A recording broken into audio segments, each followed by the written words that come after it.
Welcome to this, my latest video in the series, Rishi Devra, the Fantasy and the Facts. We have a lot of slides to get through, so I'm going to whiz through them. If you want to look at the detail, pause the video and then move on. What I'm going to do here is explore the fate of 4 senior employees or consultants who joined Miss West's employ believing they were working for a charity or a regular business, only to find within a matter of weeks or months that Miss West was totally corrupt. In case you've come directly to this video and not looked at the other 25 to 30 videos that we've put up, let's take a moment to look at Miss West's business model, which is analogous to putting people in the top of a giant mincer and have money come out the bottom. It is worth mentioning again that Miss West's business model has 2 objectives in mind. The first is to convert employees and students directly into cash, and the other is to feed the demonic entity that is overshadowing Miss West with as much pain, suffering, and chaos as possible. On the screen now we have the first part of an email Rebecca West sent John Watson in March of 2007, which shows Miss West's business plan in action. The 4 people chosen above all had responsibility for money. They never worked together simultaneously, but did work in chronological order, one after the other. Let's start with Mike Hendrickson, who was John Watson's predecessor, and who warned John about Miss West's fraudulent practices and the fact that she and her husband Jack West were commingling the charity's money with their personal money. There are 2 references to Mike Hendrickson on the screen.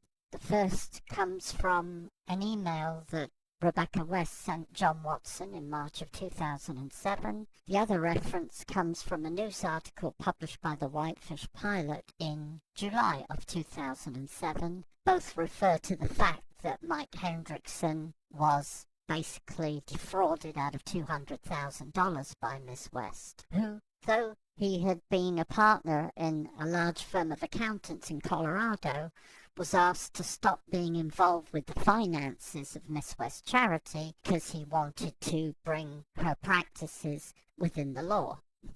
So Mike Hendrickson was, if you like, constructively dismissed and defrauded out of $200,000. John Watson was dismissed without the pay and shares he was promised, so in March 2003 he announced that he was going to sue Miss West for fraud. At the same time, he also notified the Montana government that Miss West was defrauding her charity, with the consequence that in November 2003, her charity, the Circle of Divine Unity, was struck off. This meant that Miss West was without a business container, so needed to move to a different area of Montana to set up a new one. Not content with defrauding John Watson, Miss West then set about defrauding the charity by putting the property, which was worth $1.25 million at the time, into a personal trust fund for her and her eldest son, Rob Meador. Miss West justified the theft of the property from the charity by falsely asserting that the charity owed her millions of dollars in unpaid wages. And at the same time, $4 million worth of artwork and valuables went missing, only to turn up in Arizona several years later to be auctioned off by Miss West and converted into cash. Getting back to the whistleblower's lawsuit briefly, upon learning that Mr. Watson was going to take Miss West to court, she insisted that they had a meeting in private on his property. Fearing some kind of trick, John Watson made an audio recording of that meeting, within which Miss West admitted that she had defrauded Mr. Watson, but said that she was not about to write him a check for what she owed him, and said that if he did take her to court, she would get so freaking down and dirty, huge expenses, he would not know what hit him. Earlier I mentioned that Miss West had stolen the property from the charity and put it in a trust fund for herself and her son Rob Meador. Well, in 2008, the courts caught up with Miss West and a judge broke open that trust fund and used the property as part of the settlement Miss West owed her creditors, which amounted to approximately $2 million in court judgments and interest. As mentioned earlier, in 2014, Mr. Reynolds oversaw an auction of artwork and valuables that closely matched the list of artwork and valuables which the whistleblower and the then bookkeeper Cheryl O'Brien drew up in 2003-15. Without a business container to work from in Victor, Montana, because the Secretary of State for Montana had shut it down, Miss West needed to move to another area and set up a new iteration of her guru cult extortion business. Facing bankruptcy for the second time and $2 million in debt, Miss West announced to her followers that she was moving from the fifth dimension to the seventh, and that it was painful and uncomfortable for her. She also stated that she was moving to Shambhala, which sounded much more interesting to her followers than moving from Victor, Montana to Lakeside, Montana. Miss West also announced that she could only take 12 disciples with her, and only those who were prepared to commit 66% of their net worth to her good causes, which of course is always her. Short of money, she decided it was time to cull some members of her cult and convert them into cash. Accordingly, she defrauded Dave Kushner out of $30,000. She kidnapped and held captive another student, Marion Cantwell, beating her and only releasing her after Marion gave up the proceeds of the sale of her home to Miss West. At this point, let us have a quick body count of victims. This list is by no means comprehensive. This is just the tip of the iceberg. But these were all small amounts of money, and certainly not enough to keep Miss West, now calling herself the Ascended Master Soraya Ma, in the style she had become accustomed to.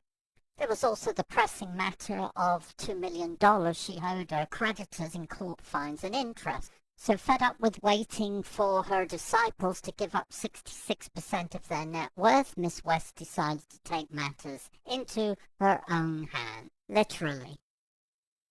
So sometime in early April 2006, Miss West, as part of her campaign of violence designed to separate Dr. Cole from her bank account, which she succeeded in doing, Miss West viciously assaulted Dr. Cole. The police were called, and Miss West would, in due course, in April 2008, be convicted of assault.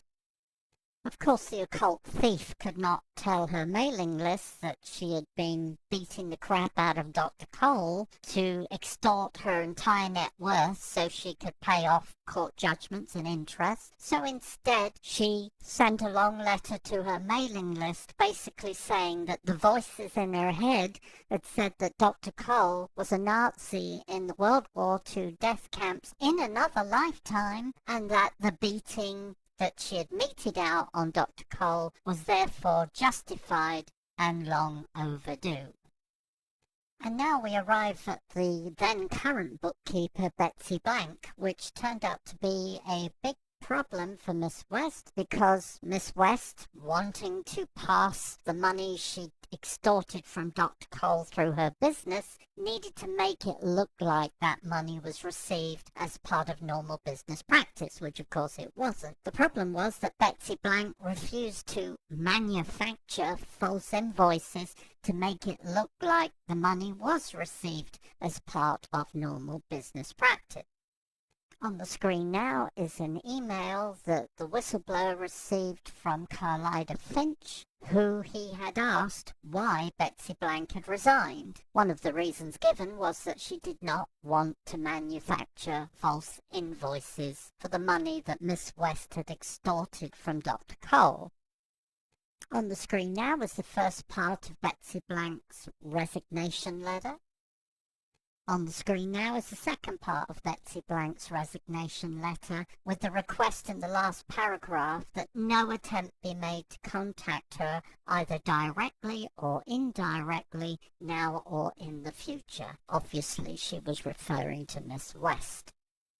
So we had Mike Hendrickson leave, who was subsequently defrauded out of $200,000. We had John Watson constructively dismissed and defrauded out of $800,000 in pay and shares, and Betsy Blank forced to resign rather than be pressured into manufacturing false invoices for the hundreds of thousands of dollars extorted by Miss West from Dr. Cole. Does anyone see a pattern here? Which brings us to Jeffrey Reynolds, CPA, who was Betsy Blank's replacement and who took up the position sometime in 2006, and who moved from Cave Creek, Arizona, to take up his employment with Miss West. Here are some more identifiers for Jeffrey Reynolds, CPA, who we understand is still practicing accountancy in Lakeside, Montana, and is still representing Miss West and her guru cult extortion business. It is clear from the emails that the whistleblower received from Rebecca West in March of 2007 that immediately after commencing his employment, Jeffrey Reynolds was manipulated into loaning Miss West $300,000, his life savings, and as a consequence fell totally under her control. Here is more evidence from Rebecca West that Jeffrey Reynolds was aware of the criminal actions that Devra West was committing against her employees, including Rebecca West. It is also obvious from the correspondence between the whistleblower and Rebecca West that Jeffrey Reynolds knew that Dr. Cole had been assaulted by Devra West. In the final paragraph on this page, highlighted in yellow, it is clear from Rebecca West's comments that Devra West is totally manipulating Jeffrey Reynolds into doing her bidding. And he, fearing that he would lose his life savings, was happy to carry out her instructions, however obnoxious and however illegal they might be.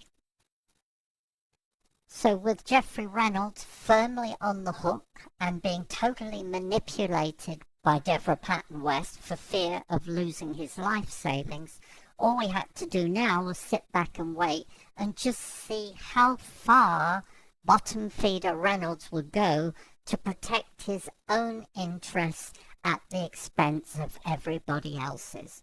We did not have long to wait, as after 2 or 3 short months, the first of 2 news articles appeared in the Whitefish Pilot, a Montana newspaper, about Miss West's criminal activities, and it was clear from the statement that Mr. Reynolds gave in the second newspaper article, the Bigfoot Eagle, published on August 9th, 2007, that Mr. Reynolds had in fact money laundered the money that Miss West had stolen from Dr. Cole through Miss West's business.